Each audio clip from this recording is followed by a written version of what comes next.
Hi everyone! Good morning! I'm back! This is Sam Brusas and welcome back to my YouTube channel. Oh my gosh! This is it guys, pag-uusapan natin ngayon. Aarangkada na kaya sila ng todo-todo kung sino to at ano to? Yan ang tatalakayin natin ngayon. But before anything else, hello Philippines and hello beautiful people! Mabuhay! Kamusta kayong lahat? Sana lahat po kayo ay okay at safe ngayong araw na ito. At syempre, sa lahat naman ng mga bago nating subscribers dyan, hello po sa inyo lahat. Maraming salamat guys sa pag-subscribe ninyo syempre dito sa channel ko. At syempre sa lahat naman ng makamamasam dyan na laging sumusuporta dito araw-araw, lagi-lagi, maraming salamat guys sa inyong lahat. Syempre, usapang chika update tayo ngayon. So ito nga, kahapon nga ipinakilala na ang 30 official candidates ng Mr. International Thailand. Yes! Kung saan naman, grabe, from 100 candidates na nag-apply para dito sa Mr. International Thailand ngayong taon na to, ay 30 lang ang pinili nila. Pero in fairness naman sa napili nila, grabe, ang gugwapo, walang tapon. So sa Saturday nga, may introduce na ang 30 candidates kung saan naman ay invited din ako. So sobrang panalo. Sobrang inaabangan ko yun kasi syempre gusto ko silang mag-meet in person. Nakita pa lang natin sila sa mga photos, pero ngayong Saturday, mamimit na natin sila ng bonggang-bongga at ipapakita ko din sila sa inyo. So, yan! Kaya abangan ninyo yan. And then, kung sino yung mananalo dyan, makakalaban ng ating pambato na si Kurt Bondat sa Mr. International ngayong taon na to at saka sa iba pang pageant, yung top 5 nila. Kaya, laban yan, and then I'm so excited. So yan, ay nako, ang bongga, basta kalalakihan, masaya ako. Pak, o, diba? And then isa pa sa mga pinag-uusapan ngayon sa social media, ang bagong photos ni CJ Opiasa kung saan naman ay nag-celebrate siya ng 27th birthday niya. O, diba? Ang bongga-bongga ng photos na yan. Diyos ko, gusto ko rin magpa-picture ng ganyan sa next month sa birthday ko. Sabi ko nga kay Nuno, picture mo ako ng ganyan.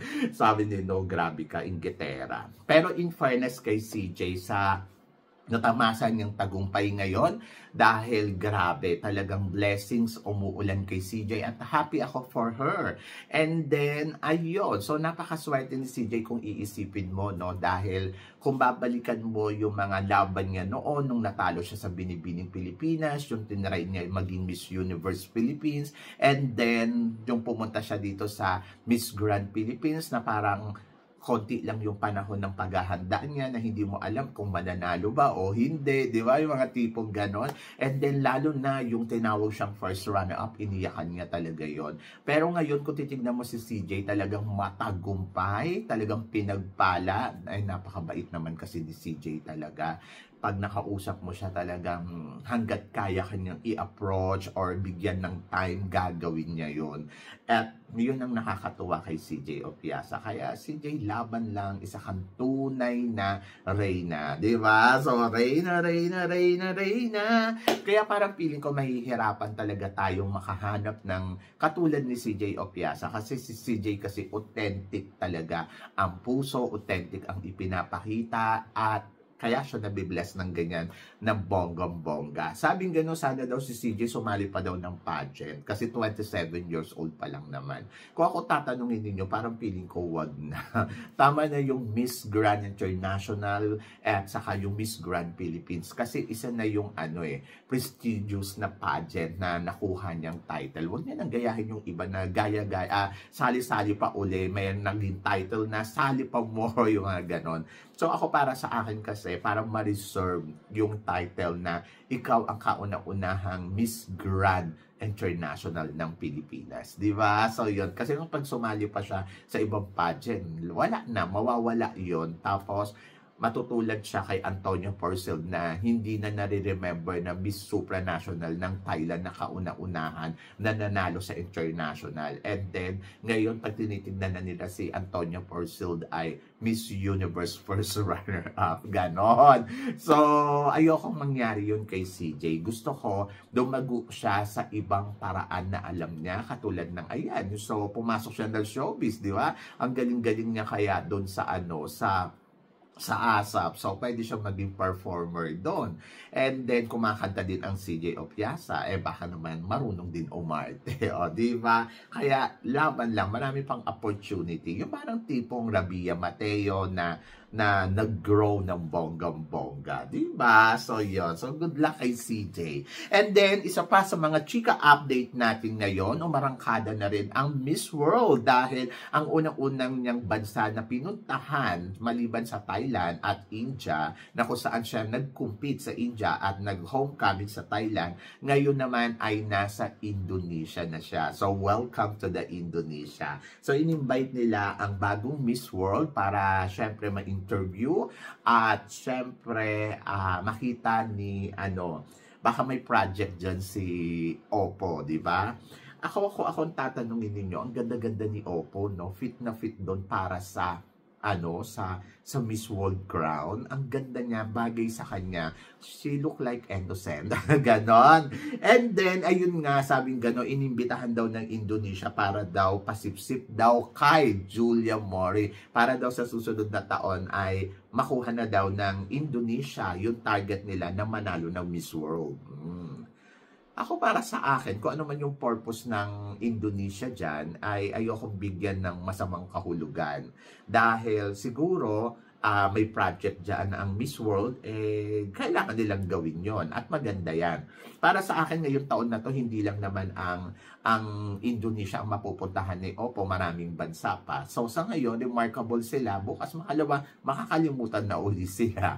Diba? Pero dito sa kabilang banda, pinatunayan ng Indonesia na kahit na malayo ang narating nila dito sa Miss World na competition, ay sports sila at willing sila i-embrace ang bagong reyna ng Miss World at magandang characteristic, maganda yung ipinakita nila na sign na they are okay kahit anong mangyari. Hindi sila bitter kung hindi sila nanalo o hindi man sila nag-top 2. Ayun yung gusto nilang ipakita kay Madam Julia. And then, willing silang makipag-work together with the Miss World kahit pa hindi sila nanalo ng Miss World. And then, magandang sign to para sa Indonesia na pwedeng makitaan ng potential ni Madam Julia sa susunod na laban ng Miss World. So, hindi ko nakikitang pasipsip. They are working together na kung saan makakatulong para sa buong mundo. At kung ano man yung project na gusto nila ipakita dyan,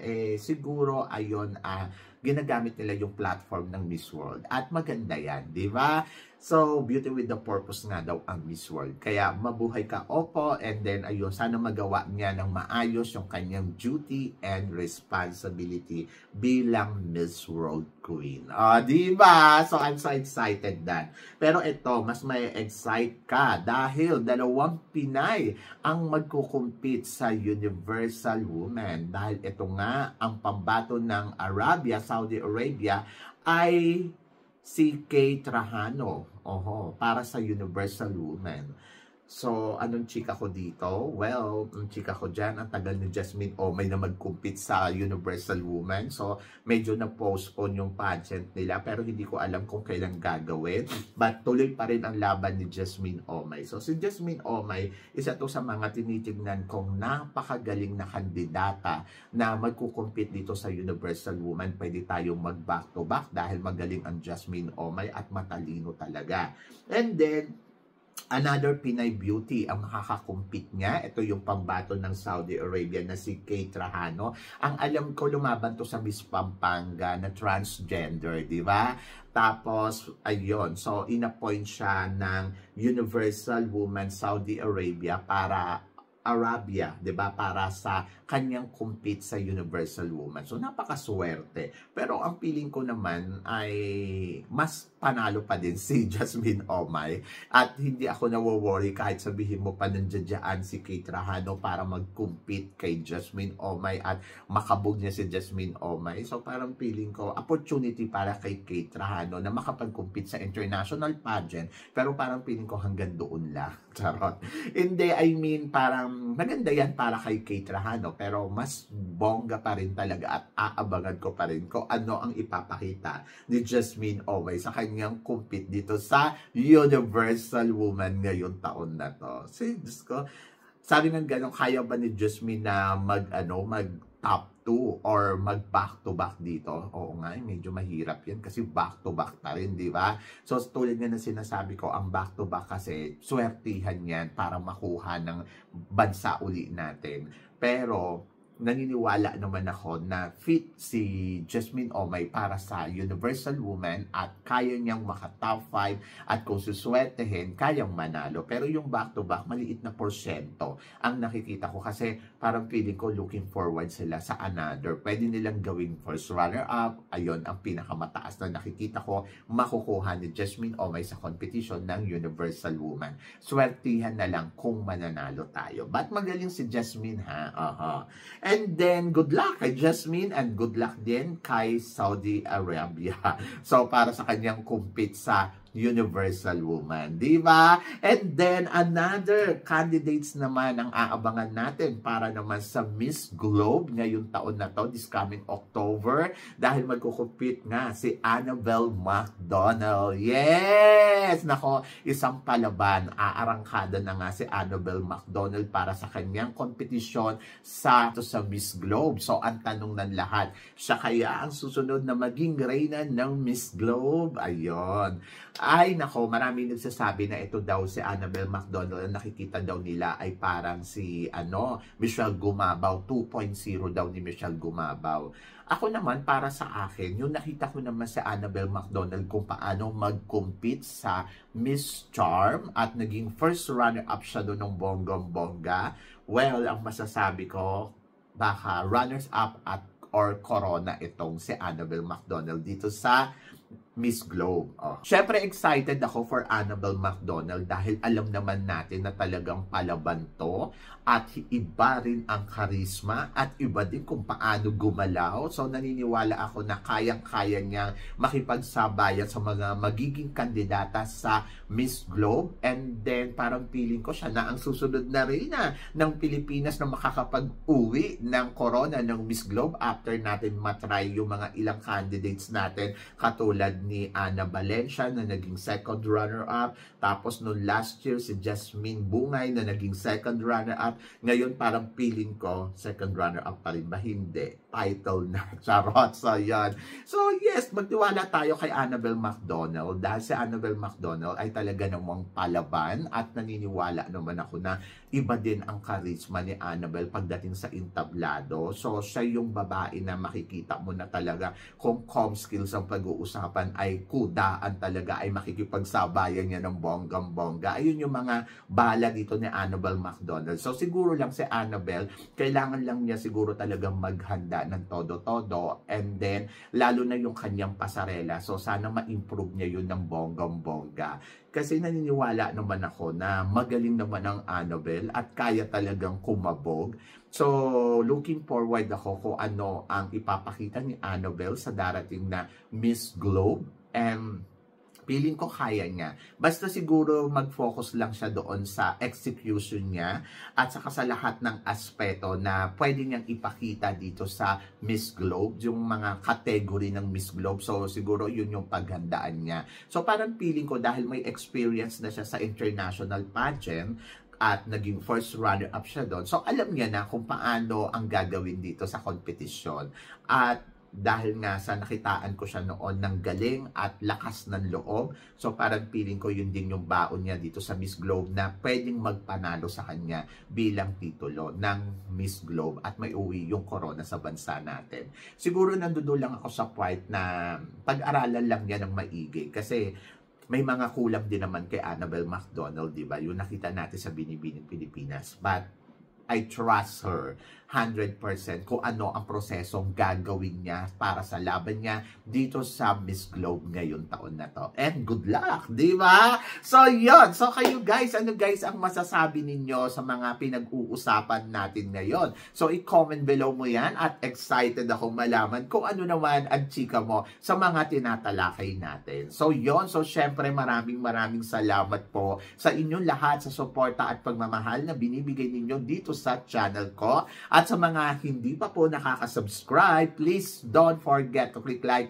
and subscribe my channel at i-click nyo na rin po ang notification bell to more updated. Syempre, sa ating mga chika, sabi ng ganon, always keep smiling and laban lang. So guys, hanggang dito na lang. Hanggang sa muli nating chikahan. See you tomorrow. Thank you guys.